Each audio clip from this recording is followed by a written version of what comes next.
सध्या नागपूरला हिवाळी अधिवेशन सुरू आहे आणि याच दरम्यान कर्जमाफीची समिती सन्मान्य बच्चू कडू आणि जिल्हा बँकांचे अध्यक्ष उपाध्यक्ष यांच्यामध्ये बैठक संपन्न झाली. या बैठकीमधले अपडेट आपण जाणून घेऊयात. नमस्कार, मी प्रकाश पाटील. त्याच्यामध्ये सन्मान्य बच्चू कडू यांनी भूमिका मांडली की जे थकीत शेतकरी आहेत त्यांच्याबरोबर रेग्युलरचा सुद्धा विचार व्हावा, कारण की सध्या आपण सुद्धा मोठ्या प्रमाणात व्हिडिओ करतोय. लाखोच्या संख्येने व्हिडिओ शेतकरी बघतायत.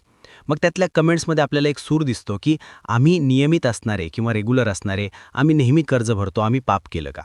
मग रेग्युलरवाल्यांना कर्जमाफी का नको?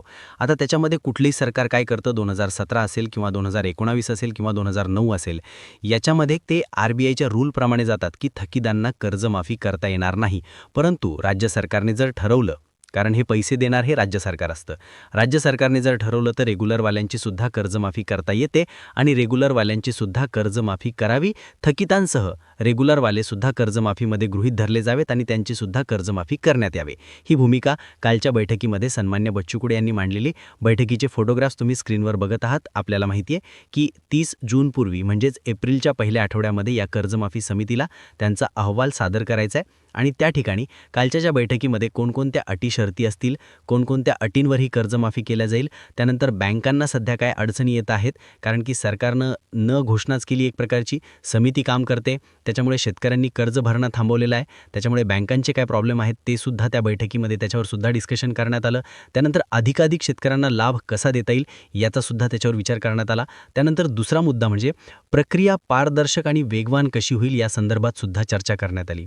आणि ही सविस्तर चर्चा सुरू असताना बच्चू कडूंचा सूर होता की रेग्युलरवाले त्याच्यामध्ये जास्तीत जास्त आले पाहिजेत, थकी तर आलेच पाहिजेत, रेग्युलरवाले आले पाहिजेत आणि समितीचं म्हणणं आहे की आम्ही गरज आहे त्यांनाच देणार आहे. मग खऱ्या अर्थाने शेतकऱ्यालाच हवी आहे, जो खरंच हाडाचा शेतकरी आहे त्याला कर्जमाफी हवी आणि त्यालाच तुम्ही द्यावी, अशी त्या ठिकाणी भूमिका सन्माननीय बच्चू कडू यांनी मांडली. आपल्याला माहिती आहे, ज्यावेळेस या कर्जमाफीचं नागपूरला एक मोठं आंदोलन झालं त्यावेळेस काही झाकणझुल्यांनी या शेतकरी नेत्यांवर टीका केली. परंतु या झाकणझुल्यांना आज आपण सगळ्यांनी सांगितलं पाहिजे की बघ बाबा झाकणझुल्या, आता कर्जमाफीचा म्हणजे कळी नर काढणारं सरकार 30 जूनच्या पूर्वीचा शब्द दिलाय, त्याच्यावर समिती गठीत केली आहे, काम करायला लागले, त्याच्यामध्ये शेतकरी नेत्यांना घेऊन बैठका घ्यायला लागले, अटी काय असल्या पाहिजे, शर्ती काय असल्या पाहिजेत, रेग्युलरवाले थकीतवाले याच्यावर विचारमंथन व्हायला लागले आणि उपमुख्यमंत्रीसुद्धा बोलायला लागलेत की बाबा आता मार्चच्या बजेटमध्ये तरतूद करावं लागणार. मुख्यमंत्री, कृषीमंत्री या सगळ्या गोष्टीवर बोलायला लागलेत. त्याच्यामुळे कर्जमाफी या मुद्द्यांवर सरकार हे बॅकफुटला गेलेलं आहे आणि त्यांना तो धब्बा लागलेला आहे, तो धब्बा त्यांना पुसवायचा आहे. त्याकरता ते कर्जमाफी करणारच आहेत.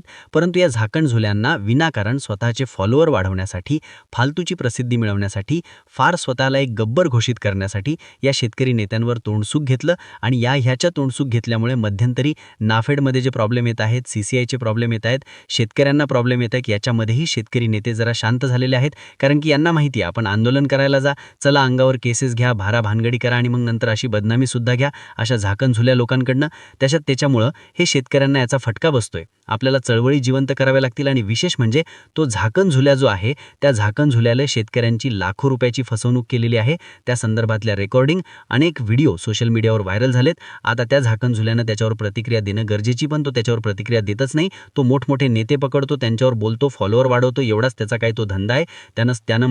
त्यानं स्वतःकडे शेतकऱ्यांची फसवणूक केली, त्याच्यावर क्लेरिफिकेशन देणं गरजेचं आहे आणि त्यानं नाही दिलं तर मी देईल हे त्यानं लक्षात घ्यावं.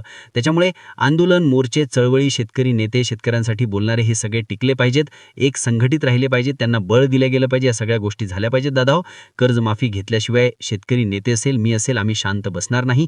प्रत्येक अपडेट तुमच्यापर्यंत आपण देतो आहोत. शेती माती संस्कृतीसाठी, कर्जमाफीच्या प्रत्येक अपडेटसाठी आपलं चॅनल सबस्क्राईब करा, साईडला जर बेल आयकॉन दाबा, जास्तीत जास्त शेतकऱ्यांपर्यंत हा व्हिडिओ शेअर करा. धन्यवाद.